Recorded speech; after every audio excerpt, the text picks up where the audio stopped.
ہم ابھی بھی سمجھ نہیں پائے ہیں کہ ہمیں کیا کرنا ہے. بحث یہ چل رہی ہے کہ عمران خان کے خلاف کیس درج ہونا چاہیے یا درج نہیں ہونا چاہیے, شہباز گل کو رہا ہونا چاہیے یا رہا نہیں ہونا چاہیے, نواز شریف کو واپس آنا چاہیے یا واپس نہیں آنا چاہیے, امپورٹڈ حکومت خود آئی یا لائی گئی. اب یہ ساری فضولیات کی بحثز ہیں. ایک سادہ سمپل آنسر ہے کہ اگر آئین اور قانون پر عمل پیرا ہو جائیں, لیکن ہماری ریاست کیا ہے, یہ تاخیر سے آتی ہے. یہ کچھ لوگوں کے سامنے چوڑیاں پہن لیتی ہے, کچھ لوگوں کے سامنے گھنگرو پہن کے ناچ رہی ہوتی ہے, اور کچھ کے سامنے ان کی کنیز, یا اس کو کیا بولیں گے, اب کنیز سے بہتر کوئی لفظ نہیں, ورنہ پنجابی میں تو بہت سارے لفظ. تو کچھ لوگوں کے آگے ریاست جو ہے وہ کنیز کی طرح بیہیو کرتی. ریاست کب چوڑیاں پہنتی ہے؟ جب ڈنڈے والے آئین اور قانون کو توڑ کے حکمرانی کر لیتے ہیں تو ریاست چوڑیاں پہن لیتی ہے, کچھ نہیں کرتی. ان کے آگے سب کچھ جائز ہے. یہ ریاست کے 3-4 بار ڈائریکٹ 10-10 سال 11-11 سال 8-8 سال حکومتیں کی گئیں. اس ریاست کے آئین اور قانون نے کسی طرح کی کوئی جنبش نہیں کی, بس چوڑیاں پہن کے بند سنور کے آگے سروس کے لیے دستیاب رہی. ہاں اس میں اور کنیز میں فرق ہے. پھر کچھ ایسے ہیں جن کے سامنے یہ گھنگرو پہن کر ناچتی ہے, جیسے عمران خان ہے. ان کے سامنے یہ ریاست ناچ رہی ہے اور پچھلے کئی مہینوں سے ناچ رہی ہے, بلکہ اس سے پہلے جب وہ کہہ رہے تھے امپائر کی انگلی اٹھ جائے گی, تب بھی یہ ریاست ان کے آگے ناچ رہی تھی. اور کن کے سامنے یہ کنیز بن جاتی ہے؟ جو نظریہ ضرورت کے تحت اس کو جدھر مروڑ کے اس کو رکھ لیں, ان کی یہ کنیز بن جاتی ہے, کیونکہ کنیز کو اٹھایا اور بٹھایا جا سکتا. اس کو کہا جاتا ہے اب دائیں سے گھوم کے دکھا, اب بائیں سے گھوم کے دکھا, کیونکہ فلموں میں یہی کچھ کنیزوں کے بارے میں بتایا اور دکھایا جاتا. تو یہ پاکستان کی ریاست ہے.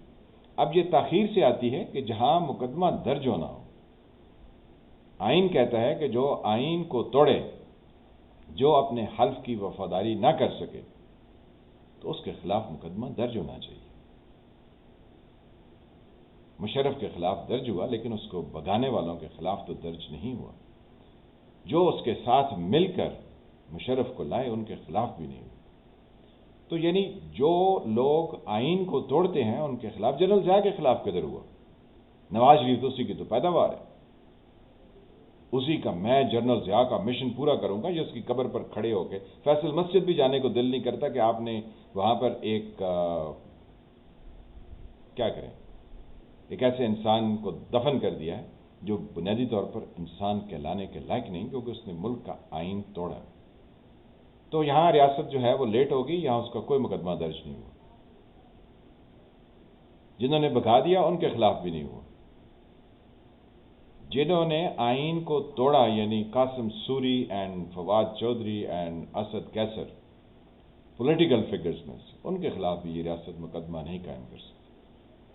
جن کے آگے یہ گھنگرو پہن کے ناچ رہی ہے, ان کے خلاف ڈبیٹ ہو رہی ہے, ان کے خلاف بھی مقدمہ نہیں ہے کہ آپ ریاست کو اس طریقے سے کیسے چیلنج کر سکتے ہیں کہ آپ کہیں اپنی غلطی درست کر لیں جو آئین میں جس کی گنجائش ہی نہیں.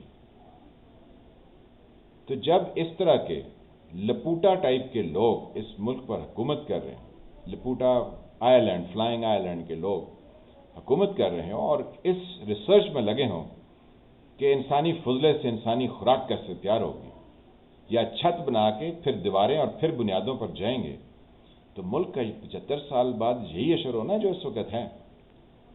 یہاں ٹیلی ویژن شو اور بلکہ سارے شوز میں بیٹھ کر بہت سارے لوگ دائیں بائیں کی باتیں کریں گے, ڈائریکٹ پاکستان کو کیا مسائل ہیں اس پر گفتگو نہیں کریں گے.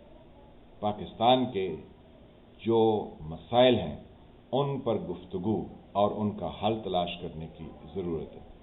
چھوٹے چھوٹے ممالک ہیں جو پاکستان سے 10 گنا زیادہ ایکسپورٹ کرتے ہیں.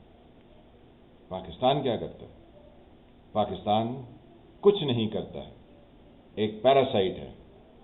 یہ ولچرز ہیں، یہ دوسروں کی کمائیوں پر زندہ رہتے ہیں.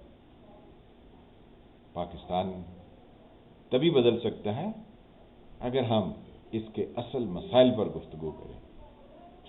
جنہوں نے آئین اور قانون کی خلاف ورزی کی ان کے خلاف مقدمہ درج کریں اور ان کو کیفر کردار تک پہنچانا چاہیے، لیکن نہ تو یہ کسی تالے آزما کا عمل اور کام ہے کہ وہ یہ کریں، اور نہ ہی یہ ایسے لوگوں کا کام ہے جو لوٹ کسوٹ کے ملک کو کھا گئے وہ کریں. عوام جب تک باہر نہیں نکلیں گے اور جب تک آئین اور قانون کی حکمرانی کے لیے کام نہیں کریں گے کچھ نہیں ہوگا. ذرا سوچیے. میں فالح ملک، آپ دیکھ رہے تھے سرکار. اللہ تعالیٰ آپ کو اپنی زبان میں رکھے. جن فرینڈ نے چینل کو سبسکرائب نہیں کیا وہ اس کو سبسکرائب کریں، گھنٹی کے نشان کو دبا دیں تاکہ آپ کو نئی آنے والی ویڈیوز ملتی رہیں. ویڈیو کو لائک کریں، شیئر کریں، کمنٹ کریں. ملتے ہیں کسی نئے ٹاپک کے ساتھ، تب تک کے لیے خدا حافظ.